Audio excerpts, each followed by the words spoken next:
सुरक्षा व्यवस्था भी कड़ी की गई है। वहीं अब सियासत भी चरम पर है।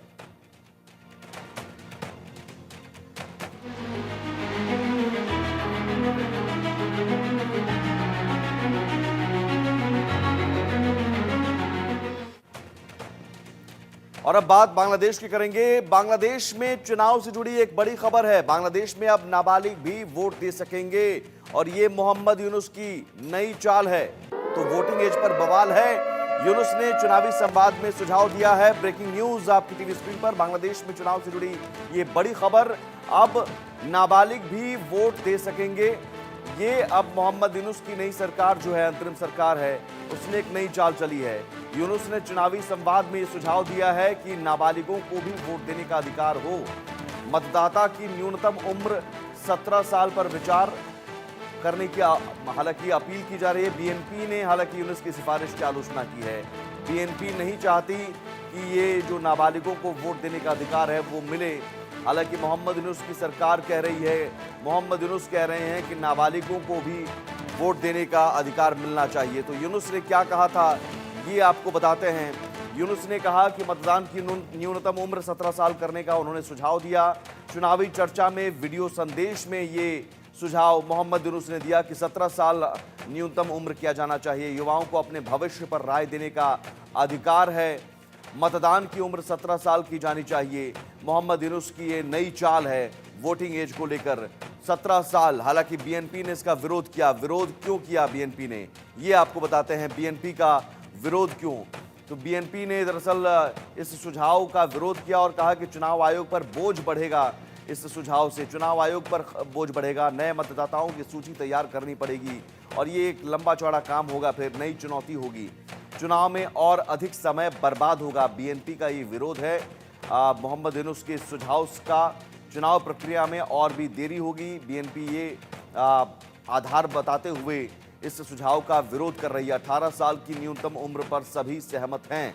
तो 18 साल के बजाय 17 साल करने का सुझाव, जिसे लेकर बांग्लादेश में बवाल मचा हुआ है। यूनुस सरकार पर आरोप क्या है? आरोप चुनाव को लेकर। दरअसल अंतरिम सरकार जानबूझकर चुनाव टाल रही है। आप समझिए कि अगस्त में अंतरिम सरकार बनी, अभी तक चुनाव नहीं। आम लोगों में चुनाव में देरी की धारणा बन गई है। यूनुस सरकार पर यह आरोप।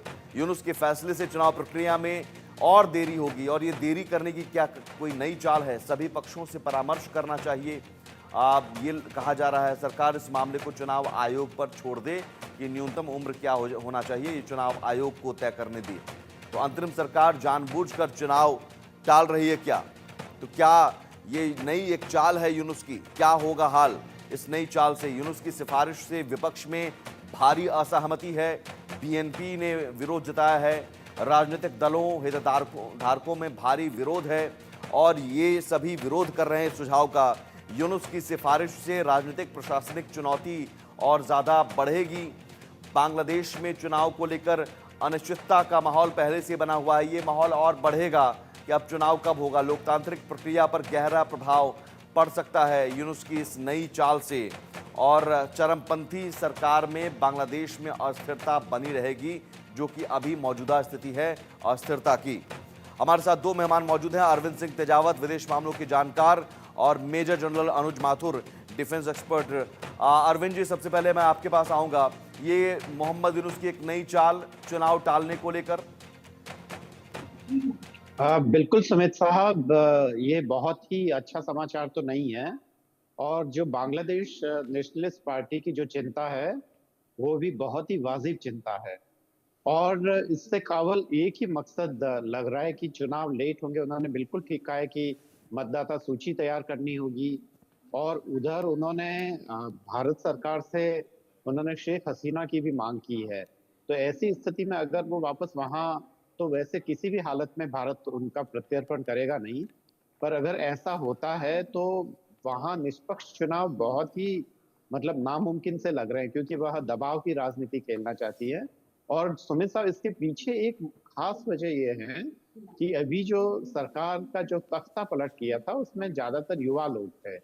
तो हो सकता है कि यूनिस साहब को ये लगता हो कि अगर और जितने ज्यादा युवा लोग इसमें वोटिंग करेंगे उतना ही उन्हें बेनिफिट होगा, क्योंकि उनकी अभी राजनीतिक महत्वाकांक्षाएं समाप्त नहीं हुई है। जी, वो चाहते हैं कि वो भी एक पॉलिटिकल पार्टी बनाकर इसमें चुनाव में भागीदारी करें, और ऐसे में वो बहुत अधिक से अधिक टाइम लेना चाहते हैं, सुमित साहब। लेकिन ऐसे में जनरल अनुज माथुर जी, आप बीएनपी तो ऐसा माना जा रहा है कि कहीं ना कहीं सरकार के पीछे ही है, मोहम्मद यूनुस के पीछे ही है। बीएनपी के भी विरोध का क्या असर नहीं होगा मोहम्मद यूनुस के सुझाव पर? क्या वो इस सुझाव को वापस लेंगे? सुमित, देखिए, दो इश्यूज बिल्कुल क्लियरली उभर करके सामने आते हैं। पहली बात तो यह है कि मोहम्मद यूनुस का मकसद यह है कि किसी भी तरह से चुनावों को अधिक से अधिक टाला जाए। और अगर आप एक ऐसा इशू खड़ा कर देते हैं देश में जिसमें कि डिबेट्स होंगी, हर एक की वो आएगी, तो उसको 5-6 महीने वो आराम से उसके ऊपर कोई आपको डिसीजन निर्णय पे पहुंचने में लग जाएगा। तो उनके हिसाब से वो 5-6 महीने उनको ऑलरेडी मिल गए हैं। और मैं पूरी तरह से तेजावत साहब से एग्री करता हूं कि वो उनकी मंशा है कि वो किसी न किसी तरीके से इलेक्शन में भागीदारी करें, पार्टी अपनी बनाए या ना बनाए, लेकिन कोई उनको तरीके से वो इलेक्शन लड़ पाए। और उनके पास जो जो लोग उनके चारों तरफ हैं, जिनकी वजह से ये पूरा तख्ता पलट हुआ है, वो लोग बच्चे हैं, वो लोग युवा हैं, और वो समझ रहे हैं कि उन युवाओं की मदद से वो जो चाहें वो कर पाएंगे। लेकिन मेरा ये मानना है कि ये जो युवा वर्ग है, वो भी इस बात को, मुझे लगता नहीं है कि चाहेंगे कि वो उसकी एज घट करके 17 साल हो जाए। बीएनपी क्यों इसका विरोध कर रही है? क्योंकि क्या होता है, देखिए, जो युवा का माइंड सेट होता है, वो mind set moderate mind set होता है, वो मॉडर्न माइंड सेट है। और उनको लग रहा है कि कहीं ना कहीं हम क्योंकि कट्टरवाद और उसके ऊपर ज्यादा डिपेंड करते हैं, तो ये जो नया वोटर बैंक आएगा, वो वोट बैंक कहीं शायद किसी मॉडरेट पार्टी की तरफ ना निकल जाए, इसलिए उनको वो अपना इसका विरोध जता रहे हैं। लेकिन मुझे लगता नहीं है कि इसका कोई असर होने वाला है। जो मुख्य मुद्दा यही है कि किस प्रकार से आप इलेक्शन प्रोसेस को डिले करते जाएं। ऐसे ऐसे 2-4 इश्यूज और रेज कर दीजिए, तो वो लगातार डिले होता जाएगा। लेकिन अरविंद जी, क्या ये लगता है 20 जनवरी के बाद एक दबाव पड़ेगा? उस दबाव से पहले एक नई चाल चली है कि देखिए साहब, हम तो चुनाव करवाना चाह रहे हैं, लेकिन इस तरीके से करवाना चाह रहे हैं। 20 जनवरी के बाद में निर्भर करता है कि अमेरिका में क्या जो ट्रम्प साहब है वो इन मुद्दों को कितना गंभीरता से लेते हैं। और ये भी देखना होगा कि क्या उनके लिए दक्षिण एशिया अभी प्रायोरिटी में है या कोई दूसरे है, क्योंकि अभी मध्य एशिया में भी बहुत जबरदस्त तरीके से संघर्ष चल रहा है। वहां अभी तक 50,000 से अधिक लोग मारे जा चुके हैं। और अभी दक्षिण एशिया इतना महत्वपूर्ण नहीं है अमेरिका के लिए, उसके हित जरूर हैं। तो वो 20 जनवरी के बाद कुछ होगा खास, ऐसा तो मुश्किल लग रहा है। एक सुमित साहब, दूसरी बात ये भी ध्यान देने की है कि भारत में राजीव गांधी जी के जमाने में 18 साल की उम्र की गई थी वोटर्स के लिए। तो यह भी कोई बहुत ज्यादा सफल पैंतरा नहीं है। और मुझे लगता है कि माथुर साहब का एकदम बिल्कुल आकलन सही है कि केवल वो ज्यादा से ज्यादा टाइम बाय करना चाहते हैं, वो ज्यादा से ज्यादा समय चाहते हैं ताकि इस इलेक्शन को डिले करें और उन्हें तैयारी करने का मौका मिल जाए। और जो कुछ सूचनाएं मिली है, खासकर हमारी इंटेलिजेंसिया वगैरह है भी है, और कुछ मीडिया सूचना भी है जिसमें यह भी साफ लग रहा है कि दरअसल वो एक पॉलिटिकल पार्टी बनाने के क्रम में आगे प्रयासरत हैं। क्योंकि हम जानते हैं कि शेख हसीना जब सत्ता में थी तब भी उन्होंने इलेक्शन लड़ा था, और उसके बाद में उन पर जो राजनीतिक शिकंजा है वो बहुत ही तेजी से अपनी राजनीतिक महत्वाकांक्षा पूरी करने के लिए एक नई चाल चली है। आपके पास आते हैं, लेकिन इस बीच एक बड़ी खबर दर्शकों को बता दें। बांग्लादेश की यूनुस सरकार का एक और नया पैंतरा सामने आया है। ये ब्रेकिंग न्यूज बांग्लादेश को लेकर बड़ी खबर। यूनुस सरकार एक पर एक नई चाल चल रही है, और अब नया पैंतरा क्या है? हसीना के खिलाफ मुकदमा चलाने का निर्देश दिया गया है मोहम्मद यूनुस की सरकार की ओर से। शेख हसीना को जल्द सजा सुनाने की मांग की गई है। हसीना पर देश में छात्रों की हत्या का गंभीर आरोप लगाया गया है। कई मुकदमे हैं। शेख हसीना को जल्द सजा सुनाने की मांग। पहले तो भारत से प्रत्यर्पण की मांग की गई, और प्रत्यर्पण को लेकर रिमाइंडर नोट भेजने की बात कही गई, और अब देखिए कि शेख हसीना को सजा देने की बात कही जा रही है। मेजर जनरल अनुज माथुर साहब हमारे साथ हैं, और अरविंद सिंह तेजावत हैं, विदेश मामलों के जानकार। जनरल माथुर साहब, ये हड़बड़ाहट क्यों? एक तरफ प्रत्यर्पण की मांग करते हैं, ऊपर से कहते हैं कि रिमाइंडर नोट हम भेजेंगे, और अब कह रहे हैं कि साहब सजा दो जल्दी से। देखिए सुमित, इसमें एक बात बिल्कुल साफ है कि पता नहीं क्या वजह है, क्या फोर्सेस उनके ऊपर एक्ट कर रही हैं, कौन लोग उनको उनके डिसीजन मेकिंग को उनके ऊपर निर्णय मेकिंग पर इफेक्ट डाल रहे हैं। लेकिन ये बात मुझे लगता है कहीं ना कहीं बिल्कुल साफ नजर आ रही है कि बांग्लादेश भारत से लड़ाई मतलब not physical war, but Bharat से मतभेद करने के पाथ पर पूरी तरह से अग्रसर हो गया है। आप देखिए कि इस प्रकार का जो प्रत्यर्पण की डिमांड है, हालांकि हमारी स्वयं की एक ट्रीटी है, और वो ट्रीटी 2013 में बनी, 16 में अमेंड हुई, वगैरह वगैरह सब पता है, और उनके क्या टेक्निकल इश्यूज हैं और क्या पॉलिटिकल इश्यूज हैं वो भी हम सब जानते हैं। लेकिन अगर उसमें पॉलिटिकल वो लोग टोन है इसके अंदर, तो Bharat well with in their rights है कि आप इसको मना कर सकते हैं। दूसरी बात ये होती है कि इसका ये बात तो निश्चित है, उनको भी पता है कि भारत इसको वापस नहीं करेगा। देयर आर इनफ ग्राउंड्स जिसकी की वजह से हम शेख हसीना को वापस ना करें। तो फिर भी उन्होंने ये कदम उठाया, उसके वो एक वजह अपनी इंटरनल लोगों को मैसेजिंग करना चाहते हैं कि हम एक बड़ा भारी इंडिया के खिलाफ कदम ले रहे हैं, और इंडिया से हम चाहते हैं कि जो आपकी दोषी है उसको हम देश यहां पर ला करके सजा दिलाना चाहते हैं। पूरा एम वही है दिमाग में कि लोग उनकी पॉपुलैरिटी के ऊपर ज्यादा करें।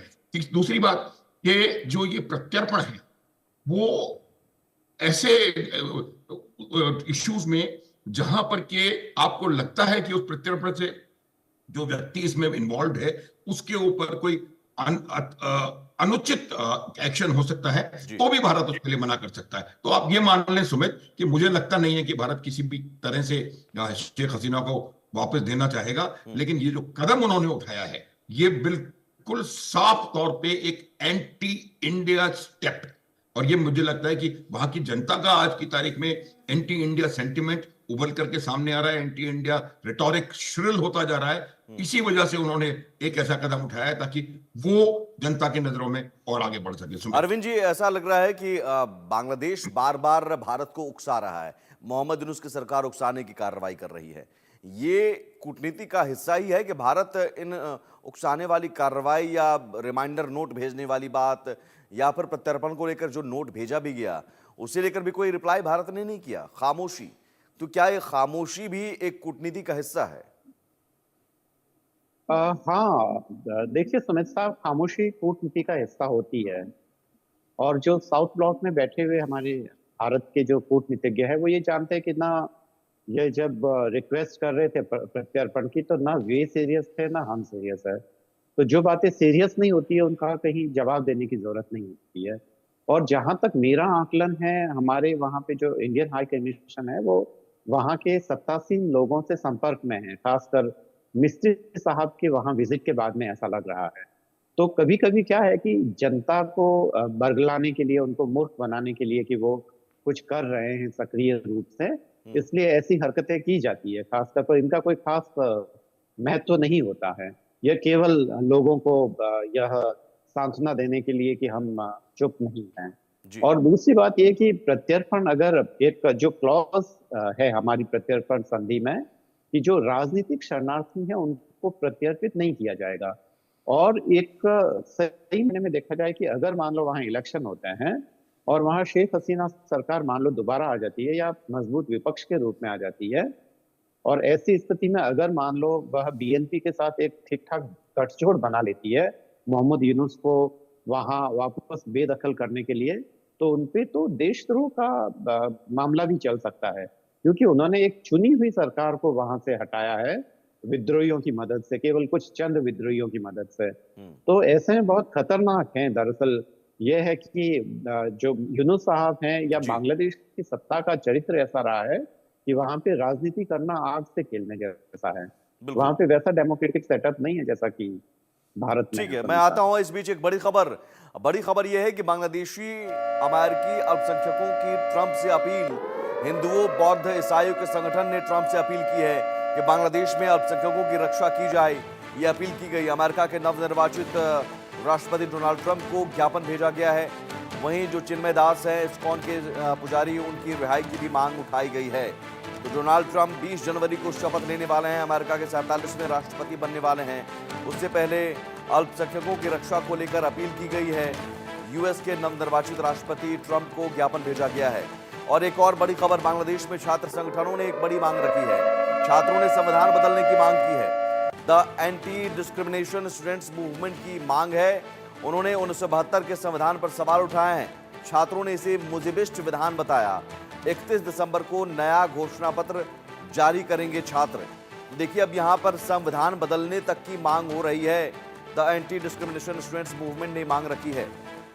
और इस बीच बीएनपी का यूनुस सरकार पर बड़ा हमला। बीएनपी कह रही है कि जानबूझकर चुनाव टाल रही है यूनुस सरकार। बीएनपी ने यूनुस के फैसले को प्रोपेगेंडा बताया है। यूनुस के फैसले से चुनाव प्रक्रिया में देरी होगी, मतदाता सूची अपडेट करने में समय लगेगा, चुनाव में देरी चाहती है यूनुस सरकार। तो बीएनपी भी अब यूनुस सरकार के खिलाफ हो गई है। वो बीएनपी जो ऐसा लग रहा था कि यूनुस सरकार के पीछे है। जनरल माथुर साहब, ऐसा लग रहा है कि ये चाल चलकर मोहम्मद यूनुस ने गलती कर दी। कम से कम अब तक बीएनपी का तो समर्थन था, बीएनपी भी विरोध में आ गई है और ये संविधान बदलने तक की मांग हो रही है। उन छात्रों के जरिए क्या मोहम्मद यूनुस बांग्लादेश में सब कुछ बदल देना चाह रहे हैं? देखिए सुमित, बांग्लादेश नेशनलिस्ट पार्टी का शुरू से मकसद ये नहीं था कि कोई और आकर के सत्ता पर काबिज हो जाए। उनका मकसद ये था कि शेख हसीना की सरकार को गिराया जाए और सत्ता पुनः बीएनपी के पास आए। अब जब उनको नजर आ रहा है कि ये मोहम्मद यूनुस यहाँ पर आकर के सत्ता पर विराजमान हो गए हैं और वो पूरे प्रयास एक के बाद एक लगातार करते चले जा रहे हैं कि इलेक्शन को ज्यादा से ज्यादा टाला जाए, परिस्थितियां बीएनपी के भी खिलाफ की जाएं और कोई नया राजनीतिक संगठन जो कि उनके साथ वाला हो, चाहे उनके खुद के कमान में या उनके लोगों के कमान में, उसको लाया जाए जो कि बीएनपी के बराबर खिलाफ खड़ा करें और वो सत्ता पर बांग्लादेश के ऊपर सत्ता करते रहें। देखिए, बिल्कुल साफ है कि मोहम्मद यूनुस जो हैं वो अब कुछ समय तक या जितना अधिक से अधिक समय तक प्रयास करेंगे कि वो सत्ता ना छोड़ें। अब जहां तक सवाल इसका है कि उनका कि उससे परिस्थितियों में क्या बदलाव आएगा जी, इसको जो एज को लोअर करने का मतलब है कि जो उस एज ग्रुप के लोग हैं, यानी कि 17 से 18 साल के जो लोग हैं, वो लोग निश्चित रूप से इसका समर्थन करेंगे, क्योंकि ये उनके लिए उनको एक ताकत देती है कि वो राजनीतिक प्रक्रिया में हिस्सा ले सके। तो उनको, मोहम्मद यूनुस को कहीं ना कहीं इस बात का आभास है कि ऐसा करके वो यंग जो बांग्लादेशी है जनरेशन, उसको अपने साथ बिल्कुल देखना होगा कि मोहम्मद यूनुस की ये चाल जो है क्या कामयाब हो पाती है। फिलहाल बहुत शुक्रिया अरविंद जी, बहुत शुक्रिया जनरल